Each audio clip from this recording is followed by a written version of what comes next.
Hey everybody, Garrett Claridge here. Today we're going to be taking a look at a really cool product. These are the Electro Voice ZX-A1 active subwoofers. Now these include a 700 watt amplifier, all for a 12-inch woofer. In this video I'm going to be going over them and giving you some thoughts and opinions on them after I've went through a couple gigs using these units. The first thing you actually notice about these things, and you have to be kind of seeing them in real life to get this effect, is just how small they are. They're insanely small, actually only 15 by 17 by 18 inches and only 46 pounds. The cabinet on the ZX-A1 is actually made out of real wood. This is a 9-layer plywood with a rubberized coating on it, kind of like a truck bed liner. The front grill's made of 16-gauge powder-coated steel. Now what they don't mention in any of the manuals or websites is this really nice filter they have underneath there. Gives it a cool look and really helps to keep junk out. Now some of you might have noticed these little indents on the top of the speakers routed right in. Those are going to actually align right nicely to the legs on one of the subwoofers. You stack two of them together. The legs and the routed holes actually line up so nicely that I can push this hole, the top of this box here, and it takes the bottom one with it. Each side has a handle on it, and if you check this out, that's actually what's known as the top hat. If you have a product like I have over here, these are just extendable poles. Stick it in there and you're actually able to save a tripod and stick your top speaker on this.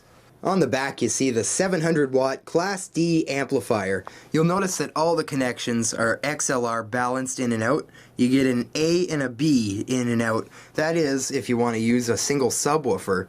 Other than the power switch, this is all you get to control this subwoofer. At the top of the plate amp you'll see the limiter light that'll flash a bright yellow when you peak the amplifier.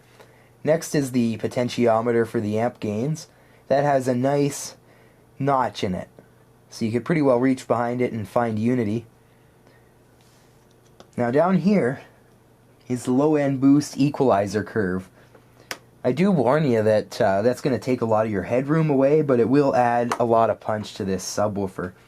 Now down here, if you don't know about speaker polarity, I really suggest you look that up. It is a very important aspect in live sound. It not only depends on the speakers you're pairing this with, but possibly the room as well. You might actually notice there's a setting missing on here that a lot of other subwoofers have. There's no ability to choose your crossover low-pass frequency. Now this is automatically set to 100 Hz. Usually when I do my setups it's between 80 and 100 Hz anyway.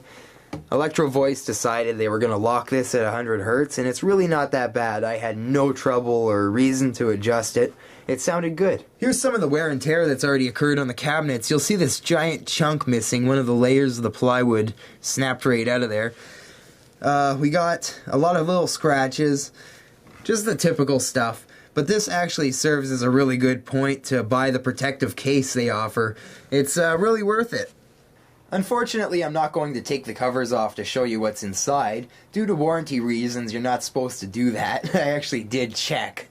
I really wanted to open these up for you, but I'm just going to use the magic of editing and steal some photos. Here we see it without the cover and the 12-inch woofer exposed. There's actually a long port off to the right-hand side that seems to extend all the way to the back of the cabinet. The driver used is the stock EVS 12K with a stamp frame basket. These have a fairly large magnet on them and really perform well for what they look like. Here we see what's going on behind the amplifier module. Now remember, this is the 700 watt Class D amplifier designed just to run that single 12-inch woofer.